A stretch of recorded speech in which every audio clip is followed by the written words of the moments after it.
नमस्कार साथियों, मेरा नाम पूजा है और आप सभी का स्वागत है हमारे YouTube चैनल श्योर सक्सेस वाला पर।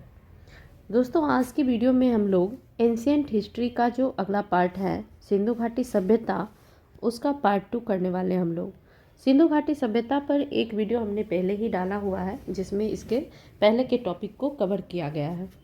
आज हम लोग आगे की कड़ी को समझेंगे, तो चलिए स्टार्ट करते हैं प्लीज। हम लोग जो है इसमें मुख्य स्थल इम्पोर्टेंट पैलेस को देख रहे थे कि क्या क्या सिंधु घाटी सभ्यता का प्रमुख स्थल है, तो जिसके बारे में क्वेश्चन पूछा जाता है। तो हम लोग जो है हड़प्पा को देख चुके हैं। हड़प्पा, इसके बारे में हम लोगों ने बात कर ली है। दूसरा हमारा है मोहनजोदड़ो, इसके बारे में भी हम लोगों ने बात कर ली है। तीसरा है हमारा चन्हुद्रो, इसके बारे में भी हम लोगों ने बात कर ली है। चौथा लोथल है, इसको भी हम लोग देख चुके हैं। पांचवा जो है ये राखी गढ़ी था,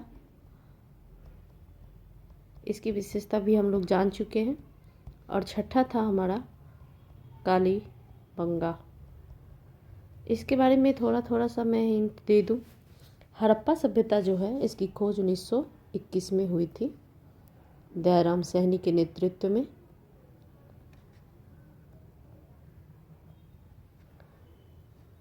ये रावी नदी के तट पर स्थित है। तो हड़प्पा की खोज 1921 में खुदाई हुई थी, दयाराम सैनी के द्वारा करवाई गई थी। ये रावी नदी के तट पर है और ये पाकिस्तान के जो है मोंटगोमरी ज़िला में स्थित है, पाकिस्तान के पंजाब प्रांत में।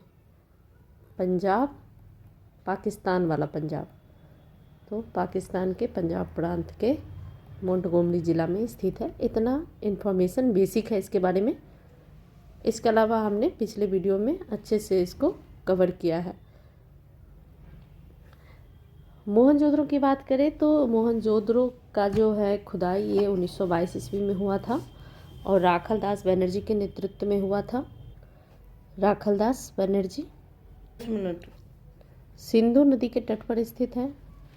सिंधु नदी के मोहनजोदड़ो जो है सिंधु नदी के तट पर स्थित है और यह जो है पंजाब के सिंध प्रांत, पाकिस्तान के सिंध प्रांत, सिंध पाकिस्तान, और यह जो है लड़काना ज़िला हो जाएगा इसको याद रखना है। ये भी बेसिक जानकारी इसका है। चन्हुद्रो, इसके बारे में हम लोग देख लेते हैं। इसका जो है इसकी सर्वप्रथम खोज 1934 में हुई थी, लेकिन खुदाई 1935 में स्टार्ट हुआ था। खोज किया गया था एन गोपाल मजूमदार के द्वारा, लेकिन खुदाई जो है ये अर्नेस्ट मैके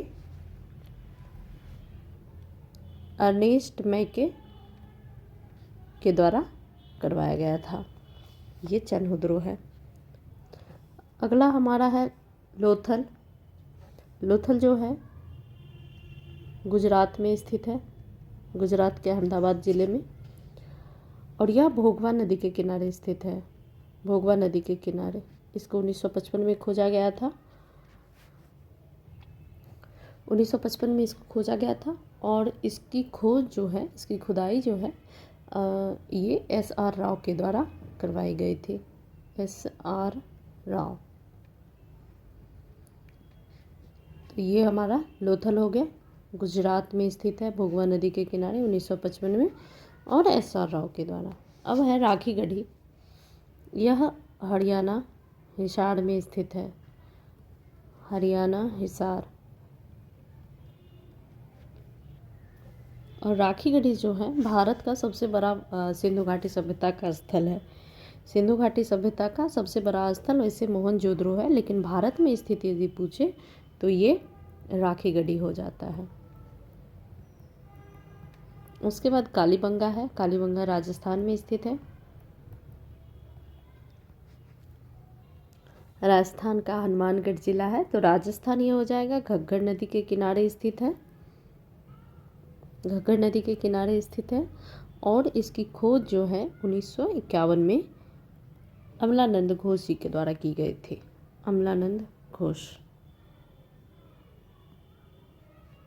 तो ये हमारा पिछले क्लास का रिकैप हो गया। अब हम लोग आगे बढ़ते हैं, आज की टॉपिक को शुरू करते हैं। कालीबंगा का डिस्कशन हमने इसके पहले वीडियो में कर लिया है, तो हम लोग अब आगे बढ़ते हैं। अगला है हमारा बनावली। बनावली के बारे में आज हम लोग पढ़ते हैं। तो बनावली की खोज जो है, खुदाई जो है, यह 1973 ईस्वी में की गई थी इसकी खोज, और आर.एस. बिस्ट के द्वारा इनकी खोज की गई थी। आर.एस. बिस्ट के द्वारा, इस बात को याद रखना है कि बनावली की खोज आर.एस. बिस्ट ने की थी। यह जो है हरियाणा के फतेहाबाद ज़िले में स्थित है। हरियाणा के फतेहाबाद ज़िले में स्थित है बनावली। और यह जो है प्राचीन सरस्वती नदी के किनारे स्थित था, लेकिन इसका अभी कोई चूँकि ये सरस्वती नदी सूख चुकी है, तो इसलिए फिर भी याद रखना है कि यह प्राचीन सरस्वती नदी के किनारे स्थित था। यहाँ की जो प्रमुख विशेषता है वो क्या है? बनावली की विशेषता है कि यहाँ पर से जो साक्ष्य मिले हैं वह सिंधु घाटी सभ्यता के तीन स्तर के साक्ष्य मिले हैं। संस्कृति के तीनों स्तर के साक्ष्य मिले हैं। सिंधु घाटी संस्कृति के तीनों स्तर के साक्ष्य मिले हैं। तीनों स्तर कौन कौन सा है? तो एक हो जाएगा प्राक सैंधव, यानी कि सिंधु घाटी सभ्यता के विकसित होने से पहले की सभ्यता जो थी यहाँ पे, इसको कहेंगे प्राक सैंधव। यानी कि किस तरह से प्राक सैंधव के लोग धीरे धीरे करके विकसित सैंधव के लोग बने। मतलब प्राक सैंधव, सिंधु घाटी जब नहीं थी, विकसित हो रही थी, उसके पहले भी यहाँ पर लोग निवास करते थे। तो प्राक सैंधव, विकसित सैंधव, और अगला हमारा हो जाएगा उत्तर सैंधव।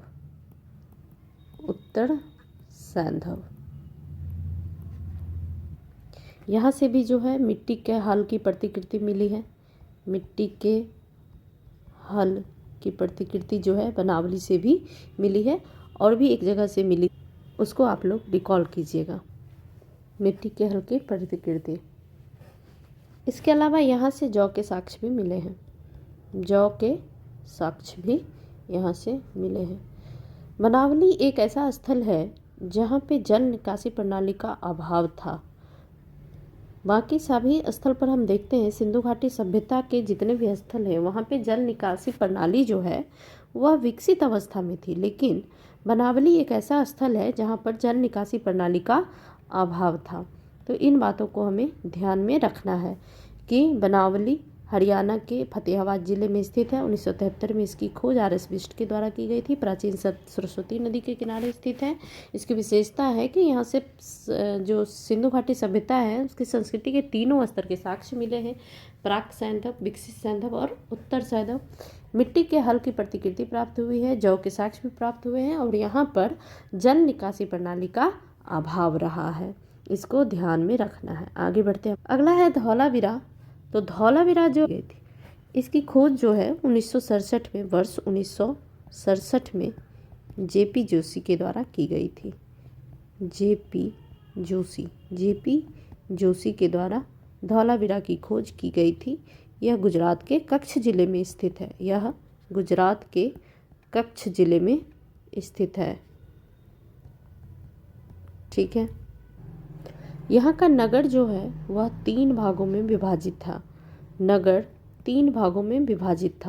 जनरली हम लोग देखते हैं कि सिंधु घाटी सभ्यता का नगर जो है वो 2 भागों में विभाजित होता है, लेकिन सिंधु घाटी सभ्यता में धौलावीरा एक ऐसा स्थल है जिसके नगर 3 भागों में विभाजित थे। इसको याद रखना है कि धौलावीरा एक ऐसा सिंधु घाटी सभ्यता का स्थल है जिसके नगर 3 भागों में विभाजित था। जैसे कि हम लोग पहले पढ़ चुके हैं कि एक ऊपरी भाग होता था जिसको दुर्ग कहते हैं या किला कहते थे। उसके बाद यहाँ पे एक मध्यम नगर भी देखा गया है, मध्यम नगर, और उसके बाद निचला नगर। जनरली दुर्ग और निचला नगर ही हुआ करता था, लेकिन धौलावीरा में 3 भाग में नगर बटे हुए मिले हैं। एक दुर्ग है, दूसरा मध्यम नगर है, और तीसरा जो है निचला नगर है। इसको याद रखना। यहाँ की क्या विशेषता रही है? यहाँ पर एक और विशेषता थी की विशेषता है कि यहाँ यह एकमात्र ऐसा नगर है जहाँ से खेल के मैदान का साक्ष्य मिला है, स्टेडियम मिला है। तो खेल का मैदान का साक्ष्य यदि पूछा जाए कि सिंधु घाटी सभ्यता के किस स्थल से प्राप्त हुआ है, तो ये धौलावीरा से प्राप्त हुआ है। खेल के मैदान का साक्ष्य, खेल का मैदान जो है यहाँ प्राप्त हुआ है सिंधु घाटी सभ्यता के स्थल। यहाँ की एक और बड़ी खासियत रही है, यहाँ से एक जो है सिंधु घाटी सभ्यता के एक शिलालेख प्राप्त हुए हैं, शिलालेख प्राप्त हुए हैं जिस पे 10 चिन्ह अंकित हैं, 10 चिन्ह अंकित हैं। आगे हम लोग पढ़ेंगे कि सिंधु घाटी सभ्यता की लिपि जो है किस प्रकार की थी और चिन्ह का उसमें क्या महत्व था। तो अभी फिलहाल इतना याद रखना है कि सिंधु घाटी सभ्यता का ये एक ऐसा स्थल है धौलावीरा जहाँ से शिलालेख प्राप्त हुए हैं और उस पर 10 चिन्ह अंकित हैं। तो इसको ध्यान में रखना है, ठीक है। इन सब चीज़ों को हमें याद रखना है धौलावीरा की विशेषता के बारे में। इसके बाद हम लोग एक और स्थल है जिसको हम लोग देख लेते हैं। ये हमारा सुरकोटरा हो जाता है, सुरकोटरा। यहाँ से जो है सुरकोटरा से जो है घोड़े की अस्थियों के साक्ष्य मिले हैं। तो घोड़े की अस्थियों के साक्ष्य जो है सुरकोटरा से मिले हैं, इस बात को ध्यान में रखना है। तो इसको भी ध्यान रखना है। और ये सुरकोटरा जो है यह गुजरात के कच्छ ज़िले में ये भी स्थित है। तो सेम जगह पे स्थित है, गुजरात के कच्छ ज़िले में, गुजरात के कच्छ ज़िले में स्थित है, ठीक है। तो ये हमारा सिंधु घाटी सभ्यता का लगभग महत्वपूर्ण स्थल जो भी है, जिससे क्वेश्चन बनते हैं अभी तक, जिससे क्वेश्चन पूछे गए हैं, उन सभी पॉइंट को हमने लगभग क्लियर कर लिया है। अब हम लोग जो है आगे बढ़ते हैं और थोड़ा सा सिंधु घाटी सभ्यता के जो सामाजिक आर्थिक राजनीतिक जीवन है, उन लोगों की क्या मान्यताएं थी, क्या धार्मिक विश्वास थे, कैसा जीवन था, वे लोग जीवन निर्वाह कैसे करते थे, इन सब चीज़ों के बारे में हम लोग थोड़ा सा अब आगे समझने वाले हैं। और अगला टॉपिक है हमारा सैंधव स्थलों से प्राप्त अवशेष एवं वस्तुएं, यानी कि कौन सा अवशेष कहाँ से प्राप्त हुआ है, क्योंकि इस पर कई बार इसी तरह से क्वेश्चन पूछ लिया जाता है कि ये वस्तुएं कहाँ से प्राप्त हुए। जैसे फॉर एग्जांपल पूछ देगा आपसे कि घोड़े की अस्थियाँ कहाँ से प्राप्त हुई है, या हल की प्रतिकृति कहाँ से प्राप्त हुई है, कपास के साक्ष्य कहाँ से प्राप्त हुए हैं। तो इस तरह के क्वेश्चन जनरली पूछे जाते हैं। तो उसी पे हम लोग अब देख लेते हैं। जैसे हम लोगों ने देखा था पहला हड़प्पा, तो हड़प्पा से कौन कौन से साक्ष्य मिले हैं, तो कब्रिस्तान R37 प्राप्त हुआ है और ये क्वेश्चन पूछा भी गया है। कब्रिस्तान R30। गेहूं और जौ के दाने, गेहूं और जौ के दाने ये भी प्राप्त हुए हैं। कब्रिस्तान R37, गेहूं और जौ के दाने, गेहूं और जौ के दाने। इसके अलावा अन्नागार प्राप्त हुए हैं। अन्नागार इसकी एक महत्वपूर्ण विशेषता है, अन्नागार। इसके अलावा जो है स्त्री के गर्भ से निकला हुआ पौधा,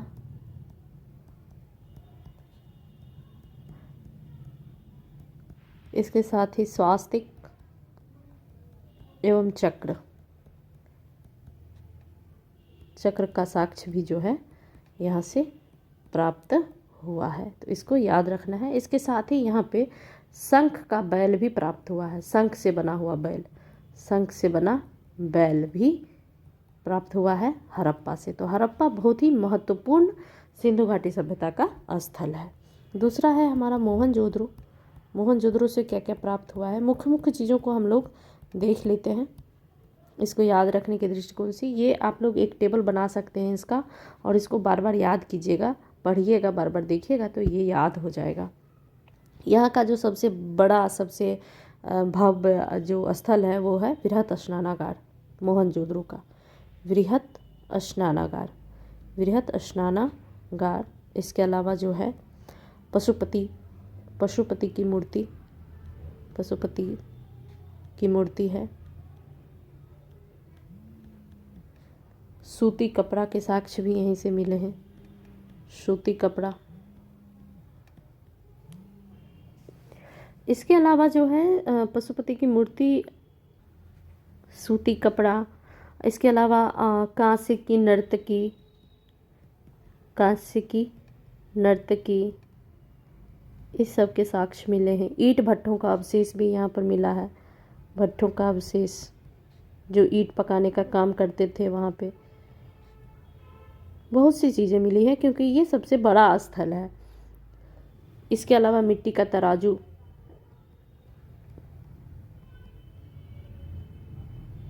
मातृ देवी की मूर्ति, ये सभी चीज़ें जो है मोहनजोदड़ो से प्राप्त हुई हैं।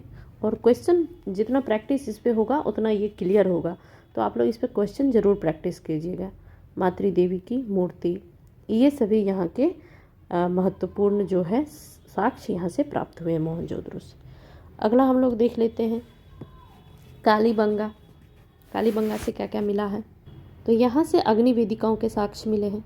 अग्नि वेदिका, जिसको हवन कुंड भी कह सकते हैं हम लोग, अग्नि वेदिका, और इसकी संख्या 7 है। तो 7 अग्नि वेदिका के साक्ष्य मिले हैं। जूते हुए खेत के साक्ष्य, और ये कई बार पूछा गया है जूते हुए खेत के साक्ष्य कहाँ से मिले हैं, तो ये कालीबंगा से हो जाएगा, जूते हुए खेत के साक्ष्य।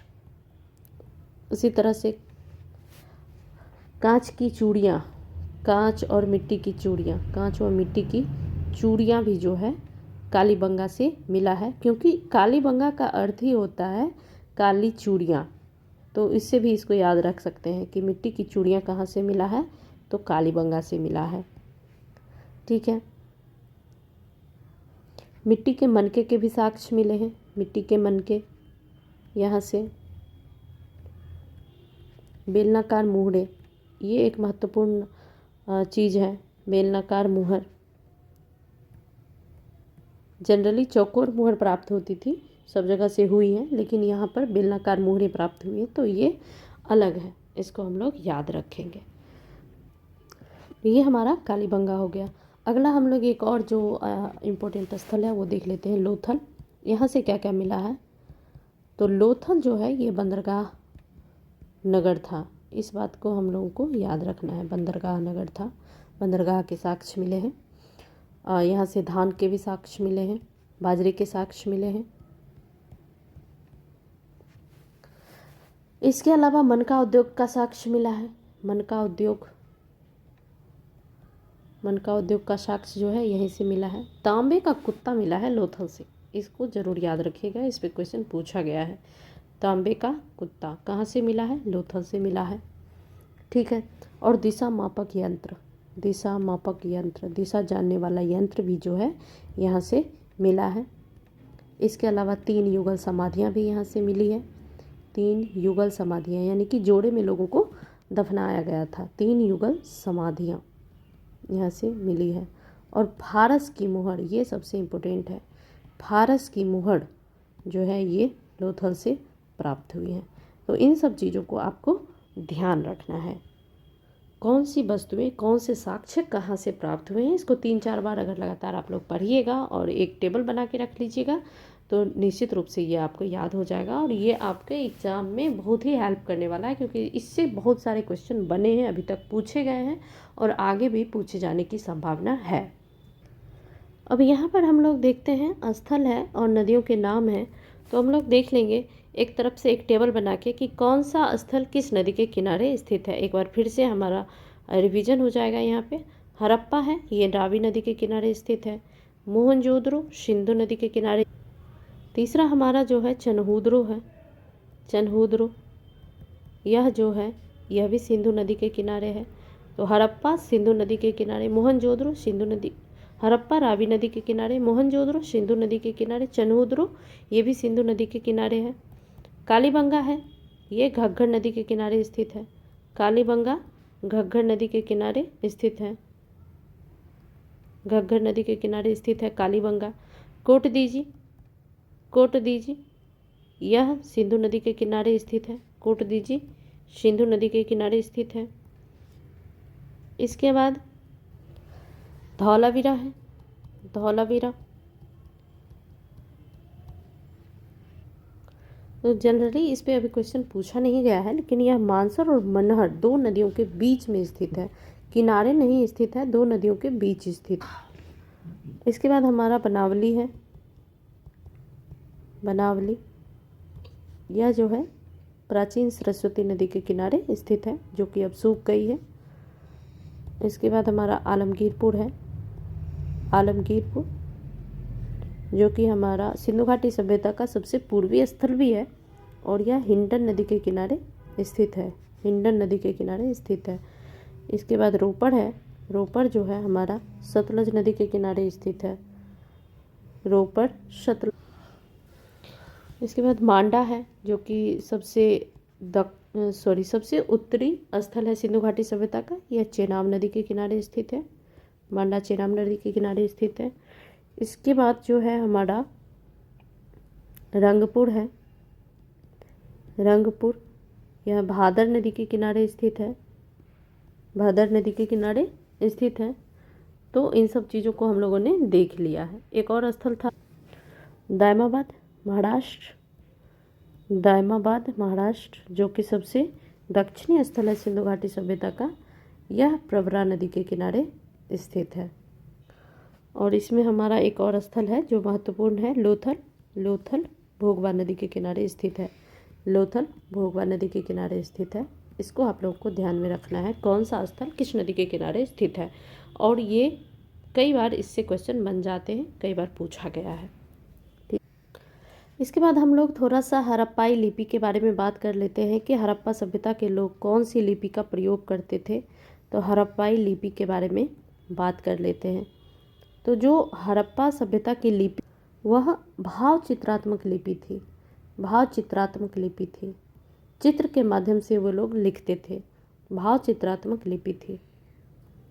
ठीक है, इसको तो हम हड़प्पा सभ्यता की जो लिपि थी यह भाव चित्रात्मक लिपि थी और दाएं से बाएं की ओर लिखी जाती, दाएं से बाएं ओर लिखी जाती थी। भाव चित्रात्मक लिपि है, दाएं से बाएं की ओर लिखी जाती थी। इसमें जो है 64 मूल चिन्हों का उपयोग किया जाता था लिखने के लिए, 64 मूल चिन्हों का उपयोग किया जाता था। जैसे हम लोग देखते हैं कि जो हमारी देवनागरी लिपि है उसमें जो हिंदी है इसके लिए कितने अक्षर हैं, उसी तरह से जो है इसमें भाव चित्रात्मक लिपि थी। और अभी तक जितने भी ज्ञात हुए हैं उससे जो हमारे पास जो पुरातात्विक साक्ष्य है उसमें अभी तक 64 मूल चिन्ह का जो है प्रयोग किया जाता था। चूँकि यहाँ पे हम लोग देखते हैं कि भाव चित्रात्मक लिपि थी, तो चित्र की तरह से, चिन्ह की तरह से ये लोग लिखते थे, चिन्ह बना के लिखते थे। तो 64 मूल चिन्ह जो है इसमें पाए गए हैं।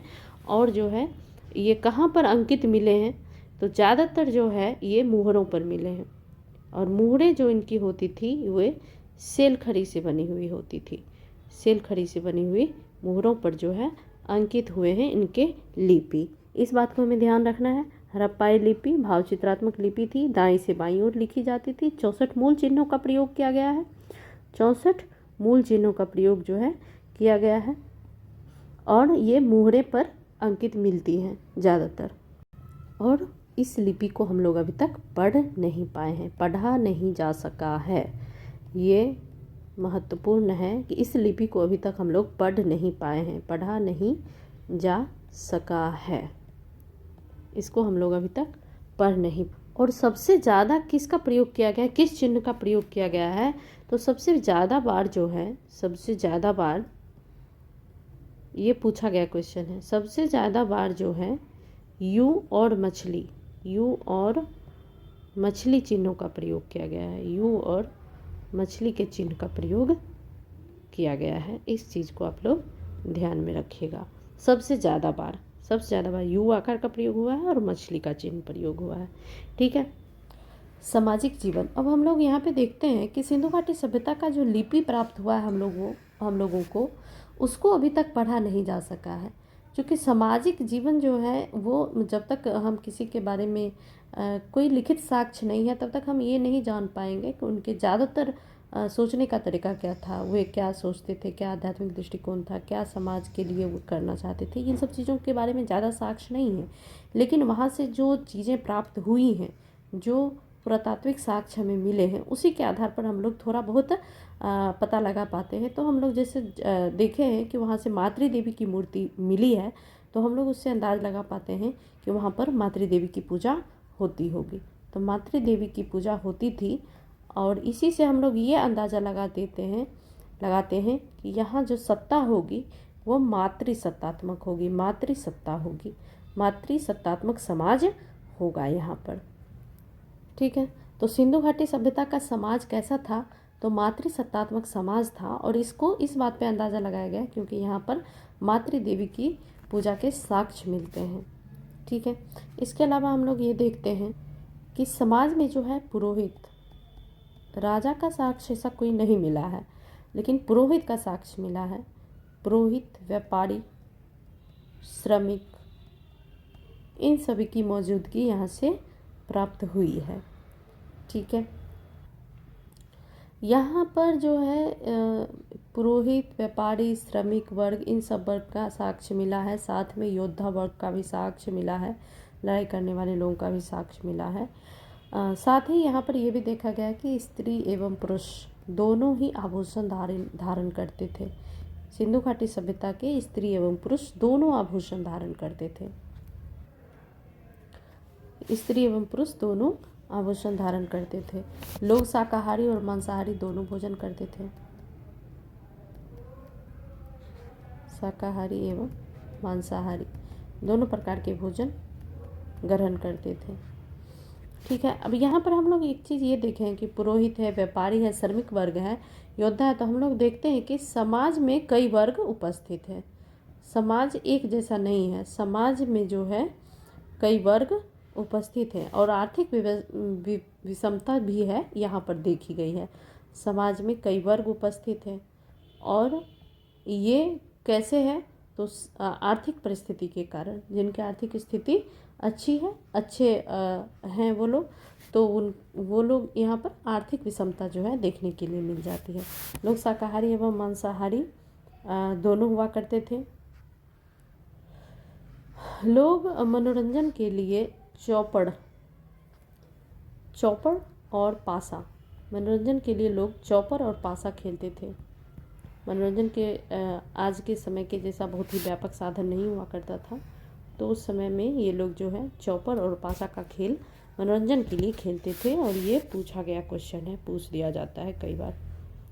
ठीक है, इसके अलावा जो है यहाँ पर देखा गया है कि दाह संस्कार की जो विधि थी, जो अंतिम संस्कार थी, तो यहाँ पर जो है अलग अलग तरह के साक्ष्य मिले हैं, जिसमें है कि पूर्ण समाधिकरण, मतलब लोगों को पूरी तरह से दफना दिया जाता था, पूर्ण समाधिकरण।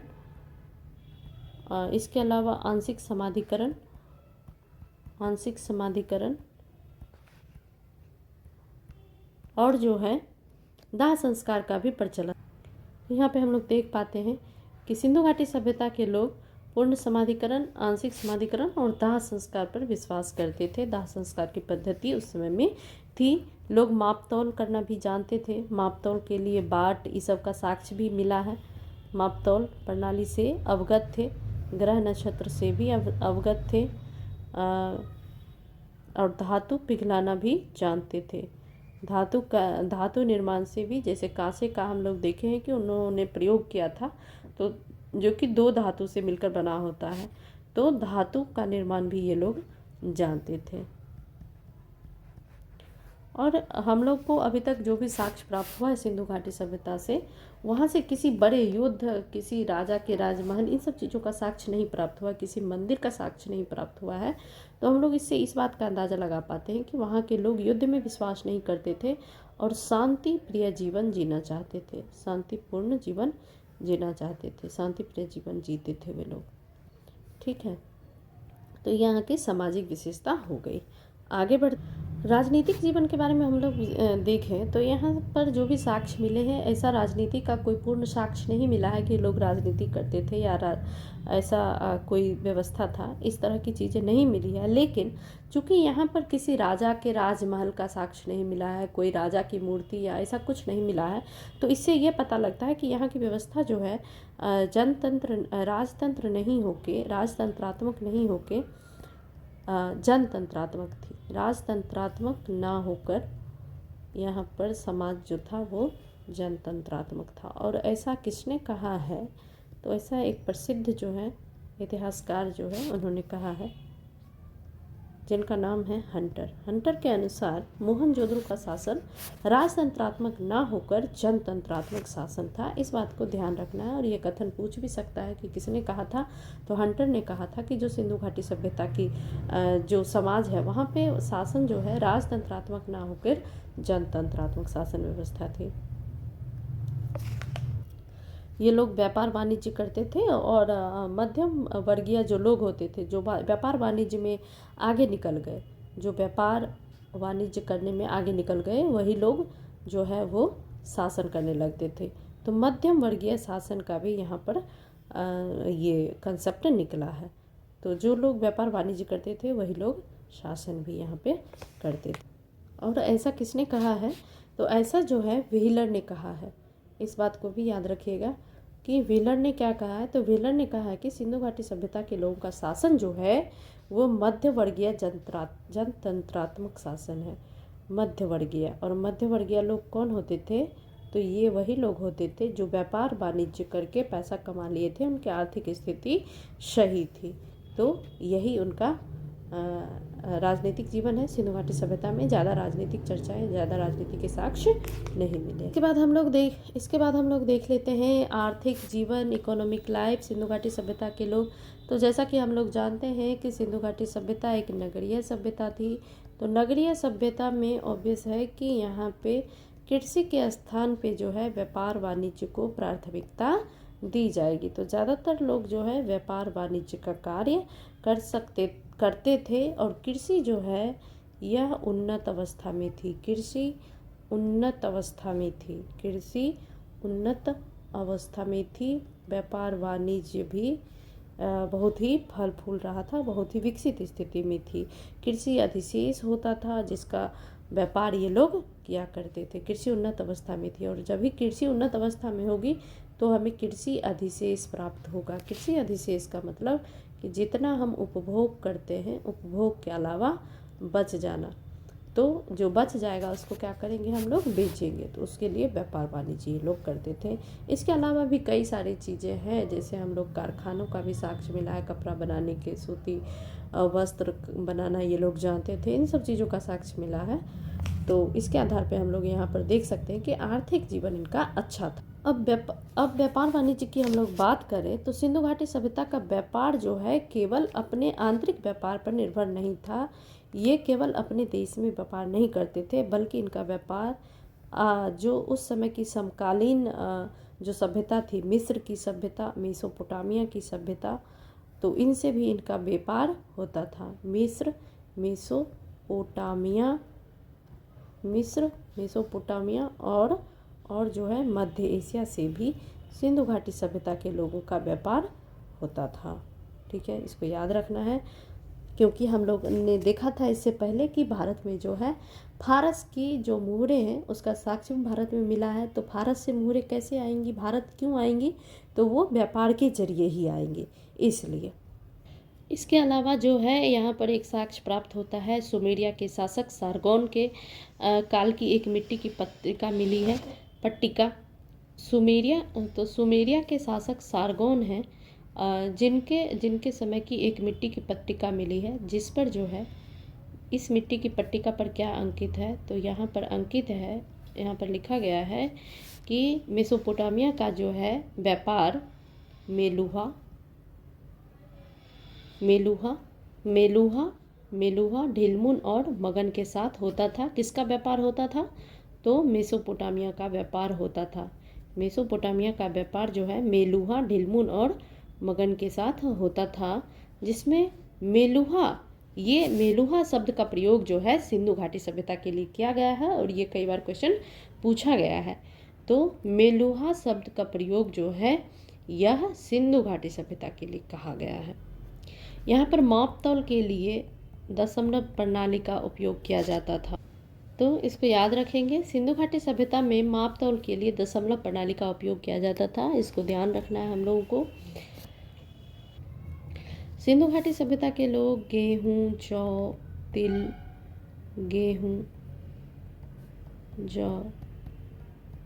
तिल, राई, मटर इत्यादि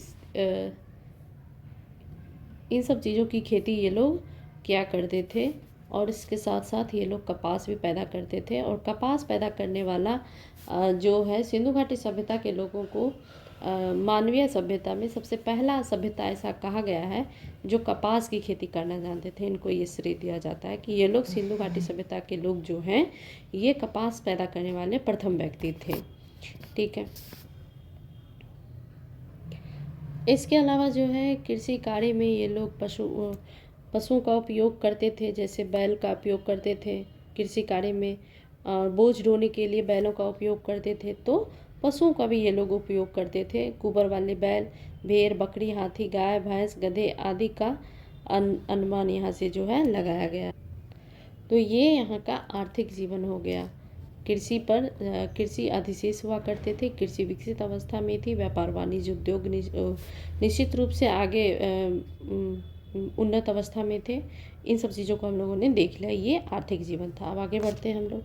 अब हम लोग सिंधु घाटी सभ्यता के लोगों के धार्मिक जीवन की बात कर लेते हैं। तो जैसा कि हम लोगों ने देखा कि मातृ देवी की मूर्ति का साक्ष्य मिला है, तो ये लोग मातृ देवी, पशुपतिनाथ, मातृ देवी, पशुपतिनाथ, लिंग, योनि, इन सब चीज़ों की पूजा किया करते थे। ठीक है, इसको ध्यान में रखना है। इसके अलावा ये लोग वृक्ष, सांप, पशु, पक्षी, इन सब की भी पूजा किया करते थे। मातृ देवी, पशुपतिनाथ, इन सब का तो साक्ष्य मिला है। लिंग, योनि, इन सब की भी पूजा करते थे। साथ में ये लोग वृक्ष की पूजा करते थे। सांप, यानी कि देखा गया है कि प्रकृति प्रेमी थे ये लोग। जनरली प्रकृति से में जो भी चीज़ें थी उसका पूजा ये लोग किया करते थे। जैसे हम लोग देखे हैं कि अग्नि वेदिका और स्वास्तिक के साक्ष्य भी यहाँ से मिले हैं। तो ये सभी जो है धार्मिक जीवन का एक महत्वपूर्ण अंग हो जाता है। तो इससे ये लोग इनकी पूजा करते थे। तो इससे ये पता चलता है कि ये लोग ईश्वर की पूजा में विश्वास करते थे, ईश्वर में विश्वास करते थे। एक लाइन में अगर पूछा जाए कि सिंधु घाटी सभ्यता के लोग ईश्वर में विश्वास करते थे या नहीं, तो करते थे, ईश्वर में विश्वास करते थे, चाहे रूप जो भी हो। ठीक है, ये लोग पुनर्जन्म में भी विश्वास करते थे। सिंधु घाटी सभ्यता के लोग पुनर्जन्म में भी ये लोग विश्वास करते थे। ठीक है, और हम लोग अगर देखें तो मूर्ति पूजा का आरंभ जो है ये सिंधु घाटी सभ्यता से ही माना जाता है। मूर्ति पूजा का आरंभ अगर पूछा जाए कहाँ से होता है, तो सिंधु घाटी सभ्यता से ही होता है। क्योंकि यहाँ पर हम लोगों ने देखा पशुपतिनाथ की मूर्ति है, मातृ देवी की मूर्ति है, लिंग और योनि की, इन सब चीज़ों की पूजा होती है। तो मूर्ति पूजा की जो परंपरा का शुरुआत जो है वह सिंधु घाटी सभ्यता से ही होता है। ये चीज़ हमें यहाँ पर देखने के लिए मिला है। अब हम लोग आगे बढ़ते हैं। सिंधु घाटी सभ्यता का पतन का कारण, अब हम लोगों ने लगभग सब कुछ पढ़ लिया है इसके बारे में। अब पतन का कारण भी देख लेते हैं। पतन के कारण में अलग अलग विद्वानों के अलग अलग मत हैं, तो किनका क्या मत है ये हम लोग देख लेते हैं। इसमें कुछ लोगों का कहना है कि बाह्य एवं आर्यों के आक्रमण के कारण, बाह्य आक्रमण के कारण सिंधु घाटी सभ्यता का पतन हो गया। कुछ लोगों का कहना है कि बाढ़ एवं जलवायु परिवर्तन के कारण हो गया। कुछ लोग कहते हैं जल प्लावन, यानी कि बहुत बड़ा जल प्लावन हुआ था, बहुत बड़ी मात्रा में पानी बढ़ गई थी जिसके कारण ये हुआ। तो ये हम लोग देख लेते हैं। पहला हमारा एक पुरातत्वविद इतिहासकार हैं गॉर्डन चाइल्ड एंड व्हीलर। तो इनका मानना है कि जो सिंधु घाटी सभ्यता पतन है वो बाह्य एवं आर्यों के आक्रमण से हुआ है, गॉर्डन चाइल्ड और व्हीलर का ऐसा। तो जैसा कि हम लोग यहाँ पर देख पा रहे हैं कि गॉर्डन चाइल्ड एवं व्हीलर का मानना था कि बाह्य एवं आर्यों का आक्रमण, आर्यों के आक्रमण के कारण जो है यहाँ पर जो है सिंधु घाटी सभ्यता का विनाश हो गया है। वहाँ से कुछ ऐसे साक्ष्य मिले थे जहाँ पे कई लोगों का एक साथ जो है मृत्यु हुई थी, उस तरह के साक्ष्य हैं। तो इसी के आधार पर इन्होंने कहा था। इसके अलावा जॉन मार्शल, अर्नेस्ट मैके और एस.आर. राव की बात करें तो ये कहते हैं कि बाढ़ जो है ये सिंधु घाटी सभ्यता का एक प्रमुख कारण था। बाढ़ के कारण सिंधु घाटी सभ्यता का पतन हुआ। तो इस पर क्वेश्चन बन जाते हैं कि किन विद्वानों का क्या मत है। तो इसमें हम लोग याद रखेंगे इसको, जॉन मार्शल, अर्नेस्ट मैके और एस.आर. राव, ये तीनों कहते हैं कि बाढ़ के कारण जो है सिंधु घाटी सभ्यता का पतन हो गया। इसके बाद है अमलानंद घोष और ऑरेल स्टाइन। इनका कहना है कि जलवायु परिवर्तन के कारण जो है सिंधु घाटी सभ्यता का पतन हो गया है। वहाँ पे जलवायु परिवर्तन के कारण बहुत अधिक समय तक बारिश नहीं हुई थी, जिसके कारण लोगों को जो है पलायन करना पड़ा, वे लोग दूसरे जगह जाके बसने को मजबूर हो गए। तो ये मानते हैं जलवायु परिवर्तन को। और इसी तरह से M.R. सैनी जो है ये भूतात्विक परिवर्तन यानी कि जल प्लावन, उनका मानना है कि बहुत बड़ी मात्रा में जल अचानक से जो है पृथ्वी का जो है टेम्परेचर बढ़ गया था और जो बर्फ़ है वो बहुत सारे पिघल गए थे और वहाँ पे बहुत बड़ी मात्रा में बाढ़ आ गई थी, जिसके कारण जो है यहाँ पे ये हो गया था, इसका पतन हो गया था। तो ये हमारा कुछ जो है विद्वानों के नाम और पतन के कारण दिए हुए हैं, तो इसको याद रखना है अच्छी तरह से। आगे बढ़ते हैं। अब हम लोग देख लेते हैं सिंधु घाटी सभ्यता की क्या देन रही है, क्या हम लोग इससे सीख सकते हैं, सिंधु घाटी सभ्यता हमें क्या सिखाता है और सिंधु घाटी सभ्यता की ऐसे कौन सी चीज़ें हैं जो आज भी हमारे यहाँ प्रचलन में है। तो उन सब चीज़ों को हम लोग देख लेंगे, थोड़ा सा कनेक्ट करेंगे हम लोग सिंधु घाटी सभ्यता से आज के जीवन को। जैसे कि हम लोग देखते हैं कि दशमलव पद्धति, इसका प्रयोग आज हम लोग नाम माप तोल की प्रणाली के लिए इसका प्रयोग हम लोग आज भी करते हैं, दशमलव पद्धति का। और ये जो है सिंधु घाटी सभ्यता की देन है।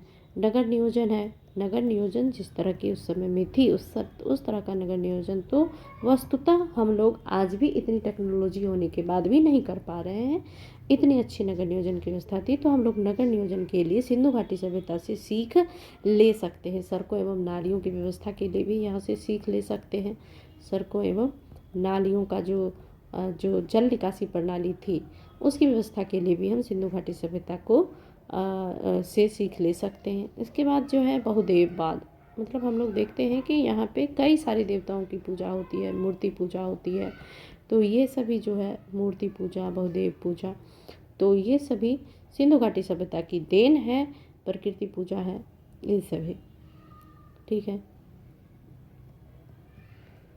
पशुपति की पूजा भी हम लोग देखते हैं यहीं से आता है। स्वास्तिक है, चक्र है, ये सब चिन्ह, तंत्र मंत्र, ताबीज, ये सब सिंधु घाटी सभ्यता में भी इसके मिले हैं साक्ष्य और अभी भी हैं। तो ये सभी हम लोग वहीं से कंटिन्यू करते आए हैं, ठीक है। तो यहाँ तक हम लोग देखते हैं। और एक नगरीय सभ्यता जो कि महत्वपूर्ण व्यवस्था थी, नगरीय सभ्यता की शुरुआत यहीं से माना जाता है। भारत में प्रथम नगरीकरण कब हुआ था? तो प्रथम नगरीकरण सिंधु घाटी सभ्यता के समय में हुआ था। और यह भारत के लिए एक बहुत बड़ी देन है सिंधु घाटी सभ्यता की, कि सिंधु घाटी सभ्यता एक नगरीय सभ्यता थी भारत में। तो इन सब चीज़ों को हम लोग जो है याद रखेंगे, समझेंगे इन चीज़ों को। अब ये हमारा लास्ट हो रहा है वीडियो, तो यहाँ तक हम लोगों ने देख लिया और आज सिंधु घाटी सभ्यता के बारे में हम लोगों ने अच्छी तरह से सारी जानकारी इकट्ठा कर ली है। अब हम लोग अगले वीडियो में जो है MCQ के माध्यम से इसको और क्लियर ढंग से समझेंगे कि किस तरह से इस पर क्वेश्चंस आते हैं और विभिन्न एग्जाम में पूछे गए क्वेश्चन का हम लोग उसमें डिस्कशन करेंगे। तो आप लोग हमारे साथ जुड़े रहिए। ये हमसे जुड़ने के लिए हमारा व्हाट्सएप का QR कोड है और ये टेलीग्राम चैनल का है।